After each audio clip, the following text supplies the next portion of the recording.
Come here, all of you, and listen to me. I need y'all to understand something about family. Family is the one place where you should never feel like you don't belong. And that includes Ava. She is your cousin, your blood, just like the rest of you. It don't matter that she's mixed, she is part of this family, and you will treat her as such. Now, I know how folks talk. I know what Ava hears out there.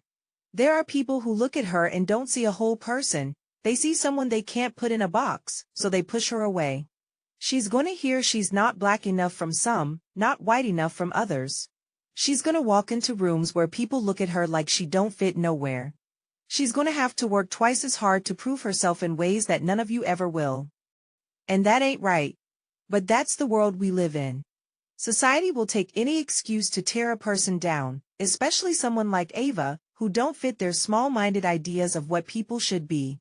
She already has to fight every day just to be seen for who she is. And the last thing she needs is to come home and feel like she gotta fight her own family too.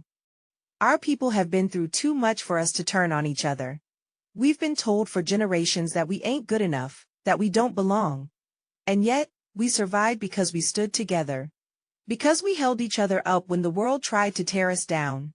That's what family does. That's what we do. So I'm telling y'all right now, Ava is family, and she don't have to prove nothing to nobody in this house. And I expect each of you to make sure she knows that, every single day. Love your family. Protect your family. Because the world out there is already trying to divide us. Don't you be the ones to help it. Now, go on. And this time, play together like family should. I want you to know about an early practice that was used to keep African Americans divided. It was called the paper bag test. The paper bag test was an unofficial but deeply discriminatory practice used within some African American communities, particularly in the early to mid-20th century, to determine social acceptance based on skin color. The test involved comparing a person's skin tone to a brown paper bag. If their skin was lighter than or the same color as the bag, they were often granted access to certain social events, sororities, fraternities, churches, or elite institutions. Those with darker skin were frequently excluded. This practice reflected the internalized colorism that resulted from white supremacy and the privileging of lighter skin tones, which were often associated with proximity to European ancestry.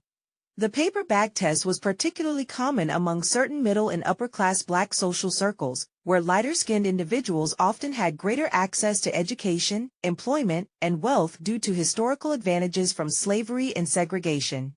During slavery and segregation, lighter-skinned black individuals, many of whom were mixed race due to white slave owners assaulting enslaved black women, were sometimes given preferential treatment.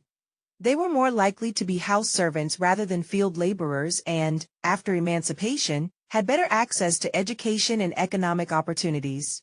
Over time, some elite black social circles, sororities, fraternities, and institutions internalized these hierarchies, leading to practices like the paper bag test, where lighter skin was associated with higher social status.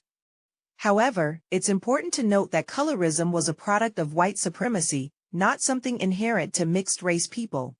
Many black leaders and activists have worked to challenge and dismantle these divisions, pushing for unity and the celebration of all skin tones within the African American community.